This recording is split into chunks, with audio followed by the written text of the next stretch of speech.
if you want this life, you take it, cause I can't do anything with it. I had tried so much in my life to make something, and I never could. I was born to a really volatile situation. My father was a very violent man and hit my mother a lot. My parents were divorced when I was 2. My father was still a very violent man, addicted to drugs. Mother got caught up in the party scene. She met another man that she started living with and eventually married. He had a son who was a gang member and drug addict and stuff. And when I was 5 years old, I was molested by my stepbrother.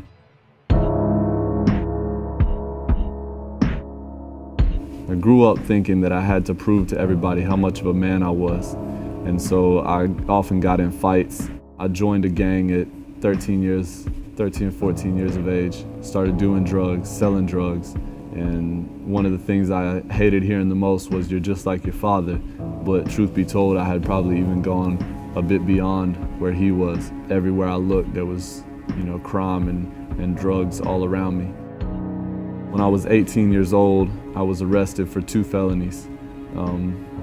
The cops had me on a top 10 most wanted list, and some of the cops in my town that were Christians also had a top 10 most wanted by God list. I was also on that list, and they would pray for us every night before they went out on the streets. And I didn't know that the same guys that I was cussing at and throwing gang signs at every night were the same guys that were actually praying for me and wanted to see my life change, and just was really strung out on drugs, badly addicted to drugs, kind of hopping from place to place, basically homeless. My whole life was just about surviving. It was just, if I could just get through today and lay my head on a pillow somewhere tonight, then today was a success.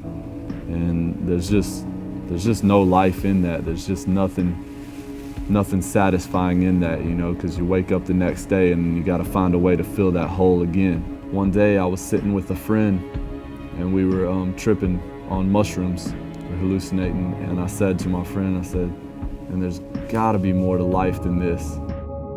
I remember saying to him, "Mike, do you believe in God?" And he said, "Well, yeah, I believe in God." And I was like, "Well, then you gotta know we're not living right, and there's gotta be more than this." That night, I found myself walking into a church.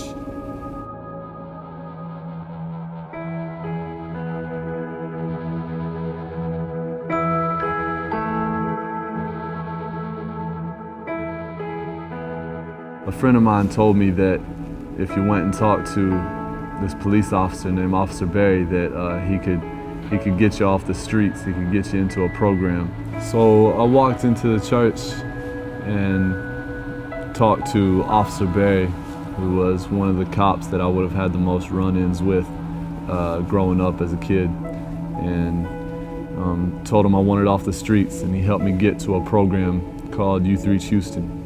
And Youth Reach is a home for young men ages 12 to 21. Their motto is a fresh chance for troubled kids, and that's what I needed. I was facing a minimum of 2 years in prison.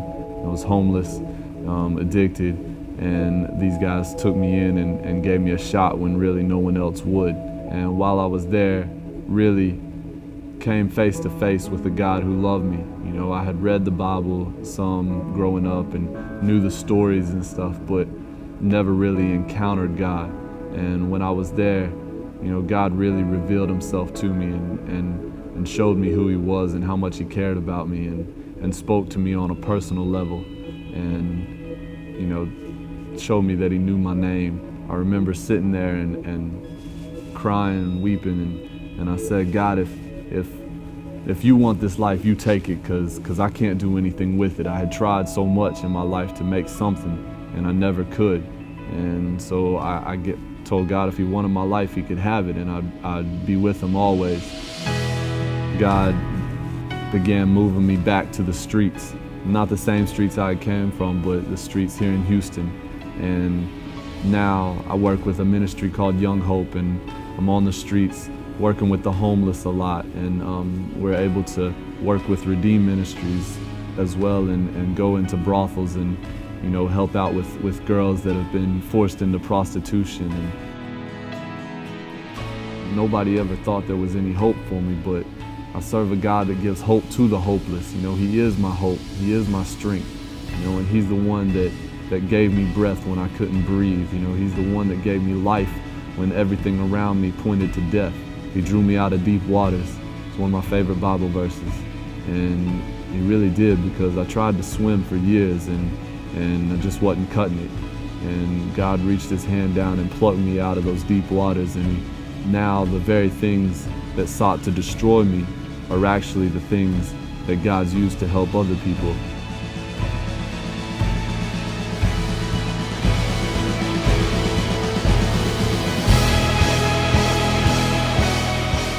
God breathed life into my lungs, and because of Him, I feel like I can finally breathe again.